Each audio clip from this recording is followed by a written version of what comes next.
Details చూస్తే కేంద్రంలో మూడోసారి ప్రభుత్వ ఏర్పాటు దిశగా ఎన్డీఏ సన్నాహాలు మొదలుపెట్టింది. ఇవాళ సాయంత్రం 4 గంటలకు ఢిల్లీలో ఎన్డీఏ భాగస్వామి పక్షాల సమావేశం జరగనుంది. ఈ సమావేశానికి టీడీపీ, జనసేన అధినేతలు చంద్రబాబు, పవన్ కళ్యాణ్, జేడీయూ అగ్రనేత నితీష్ కుమార్ హాజరు కానున్నారు. సార్వత్రిక ఎన్నికల్లో లభించిన విజయంతో మూడో దఫా ప్రభుత్వం ఏర్పాటు చేస్తామని ప్రధాని నరేంద్ర మోదీ ఇప్పటికే ప్రకటించారు. వికసిత్ భారత్ ఎజెండాకు దేశ ప్రజలు ఓటు వేశారని మోదీ చెప్పారు. ఈ అంశానికి సంబంధించిన మరింత సమాచారం మా ప్రతినిధి వెంకటేష్ అందిస్తారు ఢిల్లీ నుంచి. వరుసగా మూడోసారి ప్రధానమంత్రి నరేంద్ర మోడీ అధికారాన్ని చేపట్టబోతున్నారు. ఈరోజు సాయంత్రం 4 గంటలకు ప్రధానమంత్రి నరేంద్ర మోడీ నేతృత్వంలో ఎన్డీఏ భాగస్వామ్య పక్షాల సమావేశం జరగబోతోంది.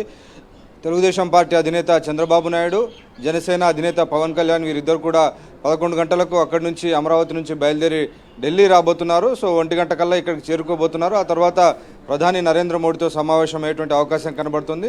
సో ఫార్మల్గా భాగస్వామ్య పక్షాల నేతలందరినీ కూడా ప్రధానమంత్రి నరేంద్ర మోడీ 4 గంటలు కలుసుకున్న తర్వాత వారి నుంచి మద్దతు లేఖలు తీసుకొని వాటిని నేరుగా రాష్ట్రపతి ద్రౌపది ముర్ముకు అందజేసి ప్రభుత్వ ఏర్పాటుకు ఆహ్వానించాల్సిందిగా ప్రధానమంత్రి నరేంద్ర మోడీ కోరేటువంటి అవకాశం మనకు కనబడుతుంది. సో ఆ దిశగా పూర్తి సన్నాహాలన్నీ కూడా సిద్ధం చేశారు. అంతకంటే ముందు ఈరోజు 11:30 కేంద్ర కేబినెట్ చివరి సమావేశం జరుగుతుంది. అందులో ప్రధానమంత్రి నరేంద్ర మోడీ మంత్రులందరికీ వీడ్కోలు పలికిన తర్వాత తన ప్రభుత్వానికి, తన పదవికి రాజీనామా చేసి ద్రౌపది ముర్మును కలవబోతున్నారు. అలాగే రాత్రి 7 గంటలకు ద్రౌపది ముర్ము పాత ఈ క్యాబినెట్లో ఉన్నటువంటి మంత్రులందరూ కూడా ఆమె విందు సమావేశాన్ని ఏర్పాటు చేసినటువంటి పరిస్థితి. సో ఈరోజు 11:30కి ఫేర్వెల్ క్యాబినెట్ మీటింగ్ ఉండబోతుంది. ఆ తర్వాత సాయంత్రం సమయంలో కొత్త ప్రభుత్వ ఏర్పాటుకు సంబంధించినటువంటి సన్నాహాలకు సంబంధించినటువంటి ఏర్పాట్లన్నీ కూడా ప్రధానమంత్రి నరేంద్ర మోడీ అధ్యక్షతన ఎన్డీఏ భాగస్వామ్య పక్షాలతో కలిసి జరగబోతున్నాయి. సో మొత్తానికి ఎన్డీఏ పూర్తి మెజారిటీ సాధించినటువంటి నేపథ్యంలో చాలా సునాయాసంగా ప్రభుత్వాన్ని ఏర్పాటు చేయబోతుంది.